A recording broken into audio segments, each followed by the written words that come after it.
धनंजय गिरि जी, क्या वाकई आज बहुत असहज स्थिति हो गई है? अब तो राहुल गांधी ने भी क्लियर कर दिया। अब कांग्रेस तो खुले तौर से इस मूड में आ गई है, ऐलान कर रही है कि भैया कांग्रेस शासित राज्यों में तो जातीय जनगणना होगी ही, केंद्र पर भी इसका पूरा दबाव डाला जाएगा। वो पूरे तौर से इस मुद्दे को लेकर खुले मैदान में आ चुकी है। ये असहजता और बढ़ा रहा है क्या बीजेपी की? पूजा जी, नरेंद्र मोदी जी के लिए नेशन फर्स्ट है और विपक्ष के लिए नेशन केवल इलेक्शन है। भूख आजादी की और थाली में जंजीर परोस दी जाए तो इनकलाब आने में देर नहीं करती। देश के कामगारों शिल्पकारों को रोजी चाहिए, रोटी चाहिए, इनकी थाली में जंजीर मत परोसिए। इन्हें काम नहीं, काम चाहिए, कास्ट नहीं। इसके लिए बाजार की गिनती करो, अवसर की गिनती करो, जहां इनके उत्पाद बिक सके, इनकी क्रय क्षमता का विकास हो, सम्मानपूर्ण और गरिमापूर्ण जीवन हो। कांग्रेस को गरिमा और सम्मान की चिंता नहीं है। कांग्रेस को कहानी कांग्रेस हो या कैट, दोनों का काम है कहानी बिल्ली घरे शिकार। हम कह रहे हैं, जो राजीव जी अभी कह रहे थे कि ठीक है आप गिनती कर रहे हैं, हालांकि विसंगतियां पूर्ण है, एकदम तय बात है कि वो घर में बैठ के की गई है, लेकिन ऐसी क्या जल्दबाजी थी? बिहार में भी गिनती की गई तो 27 पॉइंट बनाए गए, 9 बिंदु बनाए गए। 9 बिंदुओं का कोई पता नहीं है, 27 पॉइंटों का कोई पता नहीं है, और विसंगतियां पूर्ण आपने ला करके सामने खड़ा कर दिया। राहुल गांधी जी कांग्रेस के अपने पुरखों की विरासत को भी नहीं संभाल पा रहे। उनके पुरखे इंदिरा गांधी का क्या नारा था, राजीव गांधी ने पार्लियामेंट में क्या कहा था, पर जवाहरलाल नेहरू की क्या विचारधारा थी, उन सबको मटियामेट कर रहे हैं तो देश को कहां छोड़ने वाले हैं? हमारा हमारा मतलब विश्वकर्मा योजना से विश्व को कर्म के सिद्धांत पे उनको सम्मान दिलाने का है। नरेंद्र मोदी सिर्फ 13,000 करोड़ सियासी मामला नहीं, सांस्कृतिक अवधारणा है। नरेंद्र मोदी कहते हैं कि भाई आगे बढ़ो, आगे बढ़ाने की बात करते हैं, देश को विशेष बनाना चाहते हैं, तो जातिगत जनगणना क्यों नहीं चाहती मोदी सरकार? फिर ये बताइए, अगर आप देश को आगे बढ़ाना चाहते हैं, समग्र विकास आप चाहते हैं, तो जातिगत जनगणना का क्यों विरोध, क्यों समर्थन करते नजर नहीं आते? हम जब बिहार में जातिगत जनगणना हुई, हमने उनका सपोर्ट किया था और हमने, हमारे सांसद ज्यादा, मंत्री ज्यादा, विधायक ज्यादा, लेकिन सिर्फ उसकी बात नहीं हुई थी। बात 27 बिंदुओं की हुई थी, बात 9 मुख्य मुद्दों की हुई थी।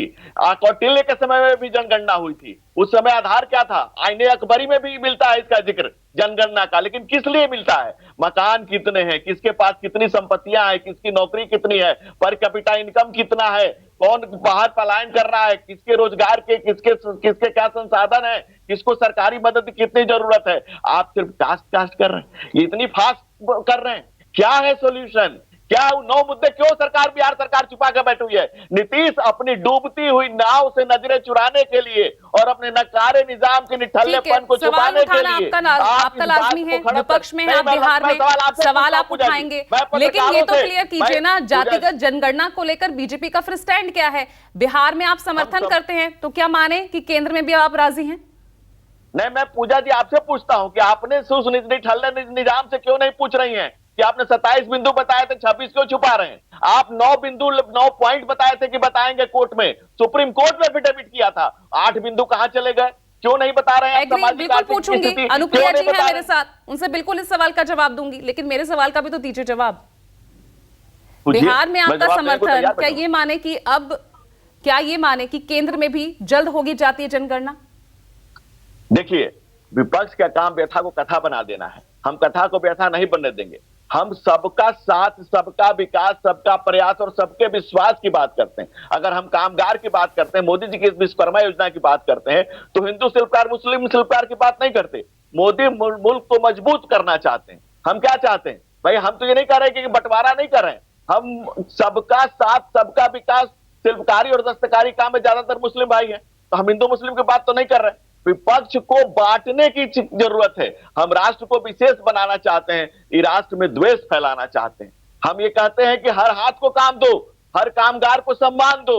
ये कहते हैं कि सिर्फ कास्ट दो। राजीव जी की बात का मैं समर्थन करता हूं कि अगर वो कास्ट बता रहे हो तो उसके बाद क्या करोगे? उसके बाद उसको किस आधार पे उसको आगे बढ़ाओगे? उसका सम्मान यही बात तो कंफ्यूजन में डाल देती है ना। आप जातीय जनगणना नहीं कराना चाहते, लेकिन जातीय समीकरण आप साधते जरूर नजर आते हैं, वो हर चुनाव में भी दिखता है। कि जात की बात नहीं, जो उसके आगे की बात करिए। जात से याद, पूजा जी, आदमी पैदा होने के पहले सबको अपनी जाति पता है। आप जन्म बाद में लेते हैं। जब अखबारों के हेडलाइन में छपता है कि 5 दलित मर गए, अखबारों के हेडलाइन में छपता है कि 10 अगड़े मर गए, तो मानवता पहले मर जाती है, आदमी बाद में मरता है।